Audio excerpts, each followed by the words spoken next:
નમસ્કાર ખેડૂત મિત્રો, મારું નામ છે વિપુલ જાદવ અને અન્નદાતા એગ્રીકેર તરફથી હું આપ સર્વે મિત્રોનું હાર્દિક સ્વાગત કરું છું. તો તમે ઘણીવાર તમે જોયું હશે કે તમે અલગ અલગ ઘણા ખાતર નાખો છો, જેમ કે ડીઓપી છે, 12-32-16 છે, મલ્ટી ઝીંક છે. એ સિવાય તમે બીજા અન્ય સિલેટેડ માઇક્રોન્યુટ્રનનો પણ ઉપયોગ કરતા હોય છો. પણ એમાં કેવું થતું હોય કે તમે ખાતર નાખો તો તમે જેવી ધારી હોય એવી કુણપ નીકળતી નથી હોતી, ફાલ ફૂલ નથી લેતા હોતા. તમને એમ ક્યાંક ને ક્યાંક તમને એવું લાગતું હોય કે ખાતર નાખ્યું છતાં પણ ખાતર લેવાતું નથી. તો આજે આપણે એના માટે જ એક વસ્તુ લઈને આવ્યા છીએ. જોકે એ આજે આપણે નવી જે પ્રોડક્ટ લઈને આવ્યા છીએ રિલીઝર, એ બધા ખાતરમાં કામ લાગે છે. અહીંયા હું તમને લાઈવ એક ડેમો કરીને દેખાડીશ કે આ કઈ રીતે ખાતરનો ઉપયોગ કરાવે છે.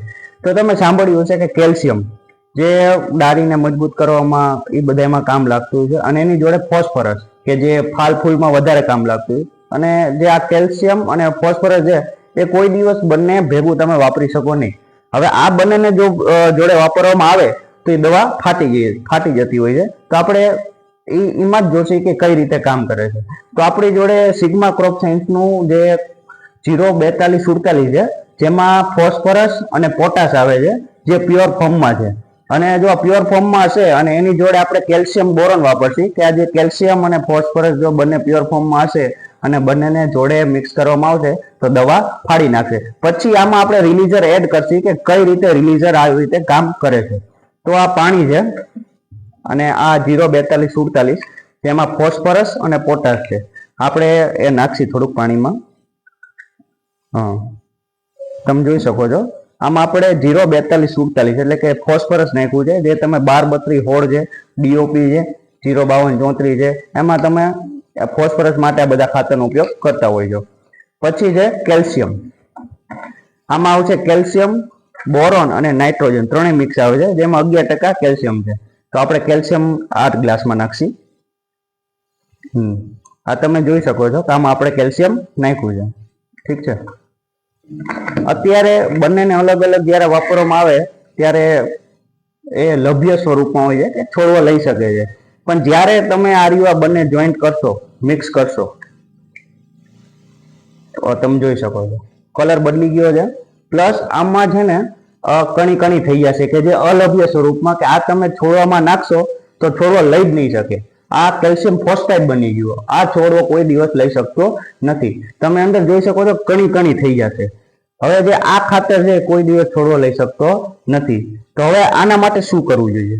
તો આના માટે આપણે એક નવી પ્રોડક્ટ લઈને આવ્યા છીએ, સિગ્માની રિલીઝર. આ જે રિલીઝર રહ્યું એ બધી જાતના માઇક્રોન્યુટ્રન છે, એનપીકે છે, અલભ્ય સ્વરૂપમાં જમીનમાં એમનામ પડ્યા છે. તમે આજથી 20 દિવસ પહેલા કોઈ ખાતર નાખ્યું હોય, ન લાગ્યું હોય, તમે આ વસ્તુનો ઉપયોગ કરી શકો છો. અત્યારે આપણે આનું લાઈવ ઉદાહરણ જોશું. આ રિલીઝર છે. આ રિલીઝરને આપણે આ કેલ્શિયમ ફોસ્ફેટ જે દવા ફાટી ગઈ છે અને છોડવો લઈ નથી શકતો એમાં નાખશું. આપણે રિલીઝર નાખ્યું છે.